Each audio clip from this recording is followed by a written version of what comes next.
Mind too is just like Minister Antonio said, is that we must understand, like, I think in this generation we really don't honor or respect callings in certain positions. Like, we look at everybody as the same. Like, the regular member looks at the pastor or the prophet. Oh, I'm a man just like that, man. I put on my pants the same way. But not understanding that God is a God of order, and the higher a person is in God, then the more respect that you should have for that person, or honor for that person, understanding that if you speak against that person or you do something against that person, that there's a judgment that's going to come on you. So, like, really being cautious of how you treat people, how you conduct yourself with those who God has chosen as prophets, and, you know, really just being careful of how you conduct yourself, like understanding that, like, no, like, the higher somebody is in God, there is a respect that you should have for that person, and understanding that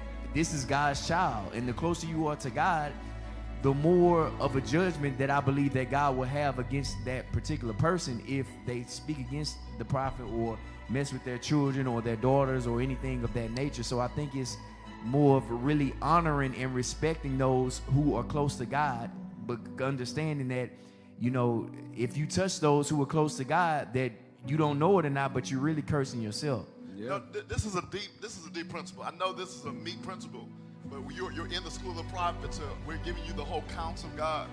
You need to understand that this is not just an Old Testament principle. Jesus even gave certain kingdom injunctions and commands to his his apostles, and he gave them the keys of the kingdom. And he said, whatsoever you shall bind on earth shall be bound in heaven. Whatsoever you shall loose on earth shall be loose in heaven. So that means if an apostle wants to retain something against you, heaven will back them up. Yeah. And this is in the dispensation of grace. Now, notice in this text, the prophet was called to pray for Abimelech. But if the prophet decided not to pray for Abimelech, the curse would have continued. Now, this is something very important, prophets. You might have been betrayed, or your spouse might have betrayed you, or somebody might have got into the midst of your marriage as a third party, as being possessed by the spirit of Casanova.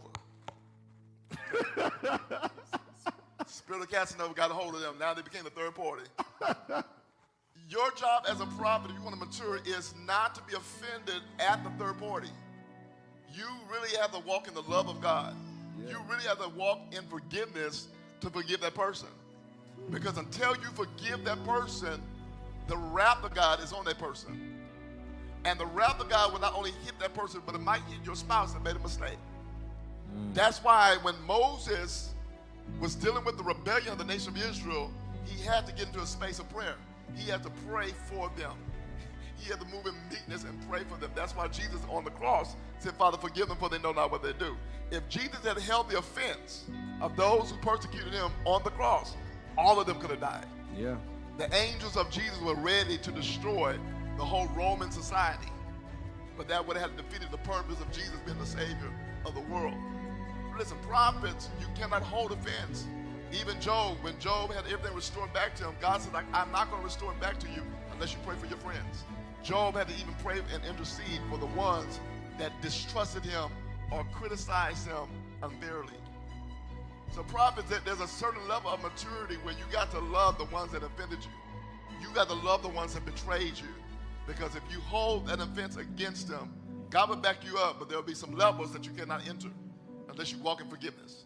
I want to ask a question because I think really in this day and time, I think right now because of image and branding and such is such a big thing. I think right now people hold on to offenses way more than they used to. So I really want us to talk about what does it really look like to process through or work through an offense, because we know offense can sometimes be natural and it can sometimes be a sign of immaturity, but once the offense has taken place, how do you overcome it in order to put yourself back into a right space in order that you can be back where you're really supposed to be? Yeah, good question, Prophet Antonio.